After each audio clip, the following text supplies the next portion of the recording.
6h, 9h, archives. Hier soir, il était 20h, à quelques 10 km de Broek, à Vurenlingen. Un groupe d'ingénieurs et de physiciens ont crié victoire.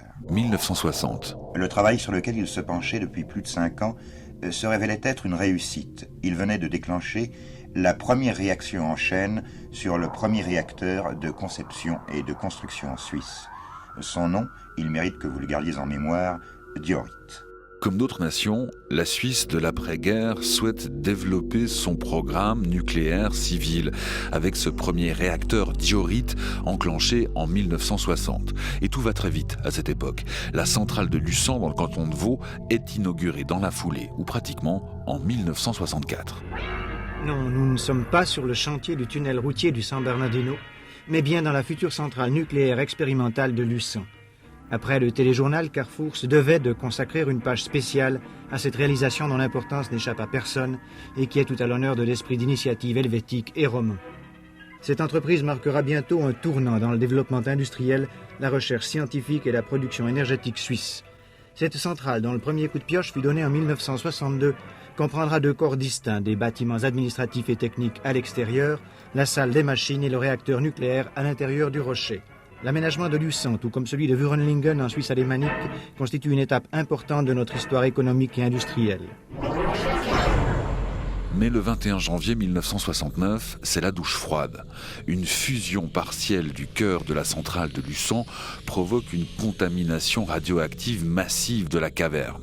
Si l'on dénombrait vraisemblablement jusque-là peu d'opposition au sein de la population, l'ambiance change radicalement dès le début des années 70. En 1975, le chantier de Kaiseraugst est même occupé illégalement plusieurs semaines par des manifestants. L'opposition aux centrales nucléaires s'est radicalisée. Pendant 72 jours à Kaiseraugst, près de Bâle, un site où l'on travaillait aux fondations d'une centrale a été occupé. Par de telles actions, les contestataires, qui appartiennent à plusieurs familles politiques et parmi lesquelles on retrouve également de nombreux non-violents, entendent ainsi exprimer leur désaccord avec une certaine politique énergétique, leur crainte pour les atteintes à l'environnement.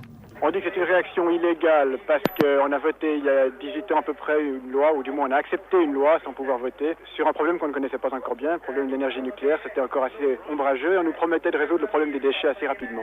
Actuellement, on se rend compte qu'on est dépassé, que cette loi elle existe toujours, elle nous ligote, mais elle se trompe. Même si Kaiseraugst a toujours bénéficié des autorisations requises, la centrale ne sera jamais mise en service. Le projet est définitivement abandonné en 1988, 2 ans après la catastrophe de Tchernobyl.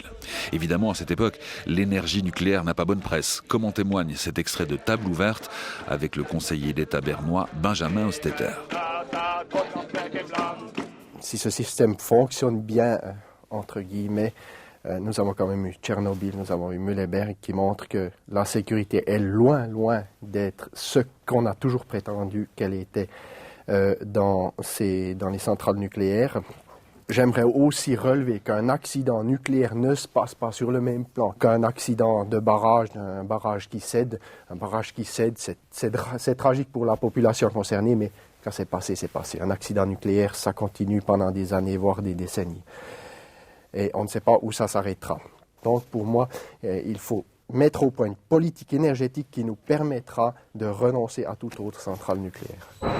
D'ailleurs, depuis cette époque, on a régulièrement voté en Suisse à propos de nucléaire.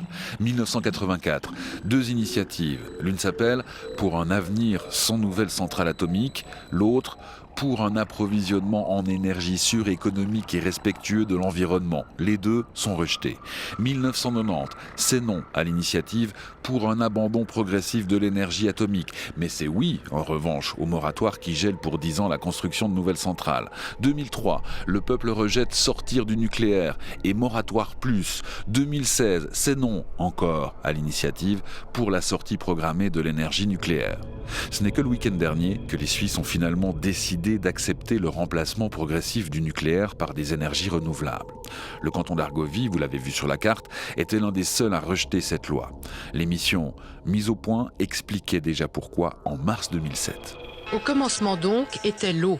Et l'eau s'est faite électricité pour donner à ce coin d'Argovie les premières centrales hydrauliques et nucléaires de Suisse.